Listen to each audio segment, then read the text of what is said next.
sober because of my union, and my union fought for me while I was like trying to get sober. And I did get the opportunity to get my job back, and I absolutely do not, I do not know what my story would be like if I hadn't gotten my job back. There's a lot of privilege that came with me getting my job back, and it made it a lot easier for me to get sober and to continue to stay sober. And I know this because in the years that I've been sober, I've had the opportunity to then turn around and work with other flight attendants who are struggling with drugs and alcohol, and not all of them have the same experience that I had.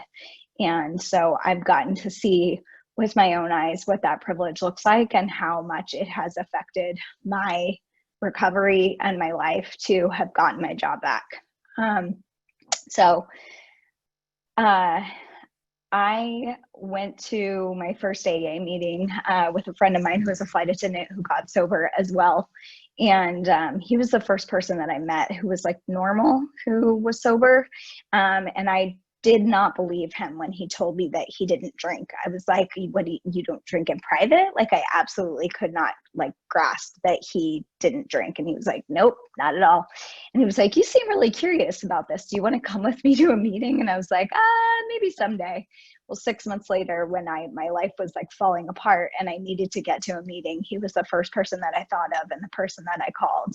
And I'm incredibly grateful for him being honest with me and not like being anonymous at work, because that planted the seed for me. And so because of that, I'm pretty open about my recovery at work. So he took me to a meeting. It was mostly like middle-aged white men. I hated it. And but I kept coming back. I didn't get sober that day. I was in treatment. I would ride my bike from treatment back to my house. And on my way in between treatment and my house was my favorite bar. And so I would go there and like have a couple beers and think that I was like managing and learning how to enjoy drinking like a lady. And a couple weeks after like doing the in and out, like going to treatment, trying to save my job, I went to a meeting in Chicago. It was a random like meeting at one of our Alano clubs, and we read from the 12 and 12. We read the 4-step in the 12 and 12, and that experience like really kind of opened my eyes to what my life was like and how it was unmanageable and how my drinking was a symptom of my problems and not like the cause of it. And so I decided that I wanted a last hurrah on Halloween. I invited some friends out with me. I had like this nice ceremonious exit, and I was like, this is my last vodka soda. And then the next day I woke up and I was really sad that I started applying for jobs. And a couple hours later, my company called me and offered me my job back. So from there, I got to work. I went to a women's meeting. I found a sponsor. She had what I wanted, which was a lot of tattoos. And she like had a lot of confidence when she walked in the room. And that was something that I did not have at the time. I asked her to be my sponsor, not really knowing what that meant or, who she was at all. I just totally picked her based on what her looks were, but she is 100% why I'm still in this program. And it's because she was like, okay, you are a flight attendant and you're going to go to every single young people's conference that you can possibly go to. And that means you can go to them all because you fly for free. So, but she also got me working the steps really fast. I worked steps 1 through 3, like within the first 9 weeks. I did my 4-step pretty fast. And after I did my 5th step, she was like, okay, now you get to sponsor someone else. And I got to sponsor you really fast. She didn't stay in. That's how it goes. But working with others is really how I started to see how this program works. So just a couple things about what have happened, like what's happened for me as a result of like my relationship with YPA and like being sober. So I got really crazy, which, for everyone who is new, welcome. Let this be your warning. Like a lot of people get 1 year of sobriety. Not a lot of people get 2. And when someone told me that on my year anniversary, I was really pissed. But it was true. I got really, really crazy between years 1 and 2. And I've lost what my primary purpose was, which is like to carry the message to other alcoholics and to practice the principles of AA in all of my affairs. I thought my primary purpose was to get a lot of passport stamps and travel a lot. And I started really living my life like self-will run riot. And I got in a bike accident the summer of 2012, and I had to stay put for the first time in a really long time. And it made me really, really get willing to work this program and to like look at the way that I like run away from my problems and like constantly avoid.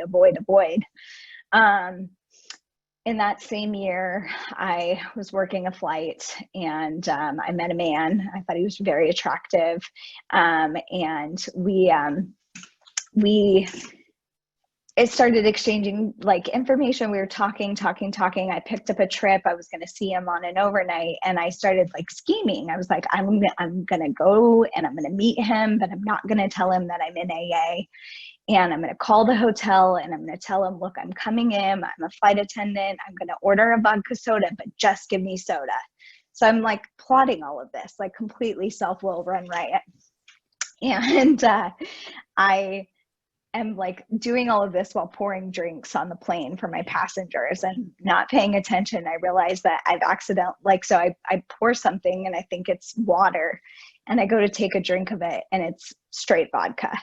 So I like spit it out, have a panic attack on the plane, call this guy when I land, and he's like, it's really late. And I'm like, okay, cool. I don't want to see you anyway. I get to my hotel, and I had to say a little prayer on the plane. And I get to the hotel, and we pull up, and there's all these people with lanyards on. And we're in a stretch of like 9 hotels in Orange County. There's like one everywhere, and mine is like right in the middle.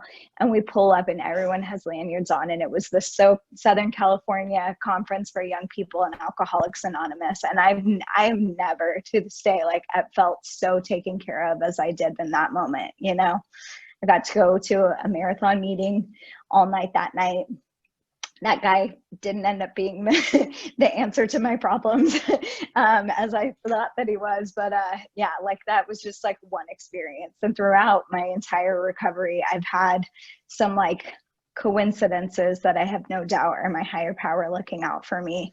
I will say that I've been sober almost, 9 years and some change. And I don't think I've ever been as sponsored as I am right now. I realize that I've spent a lot of my recovery definitely like running the Lori show. And it took me becoming a newcomer in another program to realize that I have really been unsponsored. And the person that sponsors me now is somebody who's known me my entire sobriety.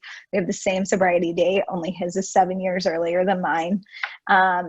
And he knows me. He knows where I am, like physically, spiritually, emotionally, like most of the time, which is like a new thing for me. And it's like, it's humbling. It's something that I need to experience. So I don't know. I'm really grateful to be sober. Today feels really hard.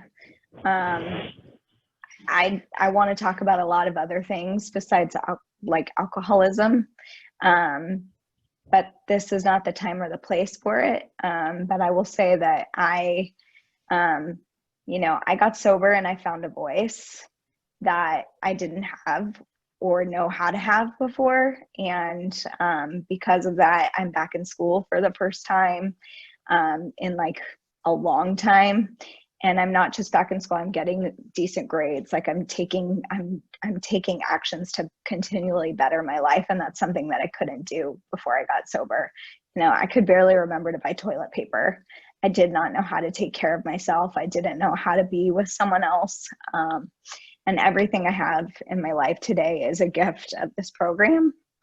Aside from working with others, in program, like I said, I get to carry the message to other flight attendants, and that is that's the best gift that I've been given, to help other flight attendants recover and then like come back to work and stay sober is such a gift. So Welcome to everyone who's new.